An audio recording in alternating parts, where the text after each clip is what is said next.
Yo, what's up guys? It's Professor Oak. Today I have a build showcase, a video about the build I've made recently. So since 1.07 nerf status on dual-wielded weapons, I kind of feel a little less scummy using these sleep swords. They're still really strong, don't get me wrong. That rhymed. I hate that rhymed, but we're gonna keep it. Anyways, yeah, sleep has been an interesting status to me since, like, the trailer that revealed that sleeping an opponent would be an option. So I figured let's give it a try, see what the strongest sleep build in Elden Ring I can make as of its current version. We're gonna go over the build first, but for the people who are just here for the good old invasions, you can skip to 7 minutes and 36 seconds. That's right, I did that work for you. Be thankful. For everyone else, be sure to like the video, leave a comment, sub if you want to see me do more build showcases. I don't know how this will go, first time doing it, but you know, give it a shot. Comment down below, tell me how I do. Stats are the most important thing, I guess. 60 vigor, pretty standard. We're gonna be trading a lot. Straight swords, I believe, are a tradey class. 10 mind, we're gonna be meleeing the most. We are gonna use some utility spells and some buffs, but besides that, no real mind usage. Endurance, 31. It's boosted by Herodias's crown. That's also boosting our intelligence. We actually have 29 plus the 2, giving us 31. We have 100 poise with the armor we're wearing. Fantastic. Not a lot to say about the armor. Tree Sentinel is kind of the most optimal chest piece right now as far as weight, defense, and poise goes. Yeah, pants, bull goats, you know how that goes. Everybody rocking the curly toes mostly. Did we just rhyme again? You know how that goes. Everybody rocking curly toes. This video, man, it's cursed. Anyways, so yeah, really the only style points we got here are, I love the Elden Lord bracers. I like exposed hands. I don't know, I think it looks tight. But yeah, they just so happen to even out to 100 poise as well, so that was a bonus. Fuck, I don't know how to talk, I guess. But anyways, yeah. As you can see here, defenses are pretty high. We're gonna check back in a moment. I think that physical defense is like 52. We could easily put on some heavier bracers.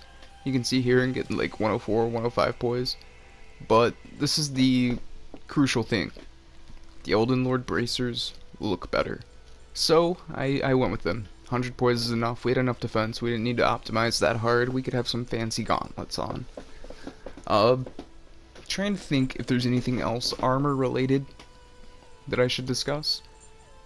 But yeah, he looks amazing in my opinion.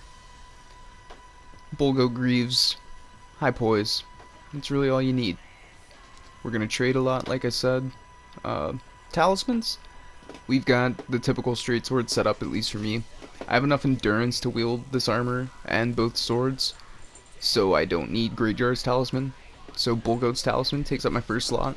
I pretty much never take it off unless I am toggling it on and off.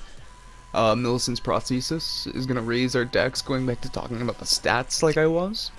So yeah, 65 dexterity plus Millicent's Prosthesis is going to give us enough dexterity to reach the hard cap if we're using the dexterity not crystal tier. That was my original intention. But I have switched my tier usage, so that's no longer the case, but 70 dexterity is where we're at. This is essentially a dexterity build. Reflex in the weapons, we're using things like the Guardian Sword Spear. We've got Bandit Curved Swords, the Godskin Stitcher. Pretty classic dex build weapons. We're just focusing this a little more on the dual sleeve straight swords.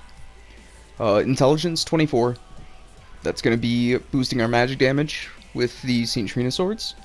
That's going to be giving us access to Star Shower and my favorite spell in pretty much every Souls game, Carrying Greatsword, which has been called other things, Magic Greatsword. You know, the blue conjured sword. Very cool to me.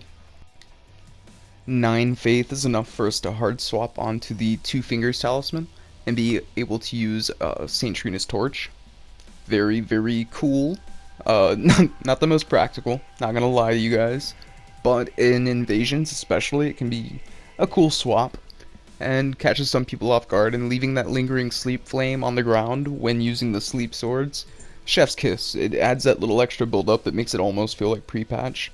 I'm really heavily digging that at the moment.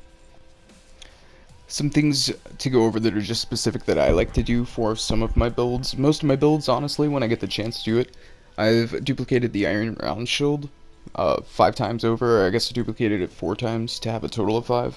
So that when I keep my weapons as compact, if I press L2, I'm getting the shield, can immediately back out of my menu, press L2 again, and I'm parrying. It's great for hard swaps if you can practice that. I can have a video over some more technical things like that, if that's something people are interested in. Also, I have the Twin Bird Kite Knight Shield. I forget the exact name, but it boosts both your defense and your offense when you're low health. I like to keep that on pretty much every build that can carry it.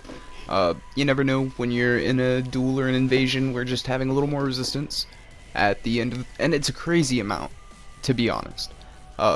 You're going to be taking attacks that should kill you, and, you know, it's just useful. Trust me. Try it out. See for yourself. Things like the Crucible, or not the Crucible, the branch swords.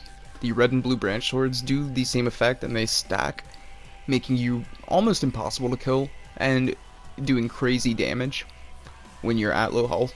That disclaimer, you know. A lot of the talismans that you see here, I carry for hard swaps. This is pretty much the standard talisman setup that you're seeing now.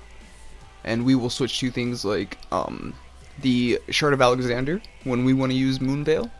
We will switch to things like the Spear Talisman if we want to use the Godskin Stitcher or the Clean Rot Sword. Yeah, that's pretty much it.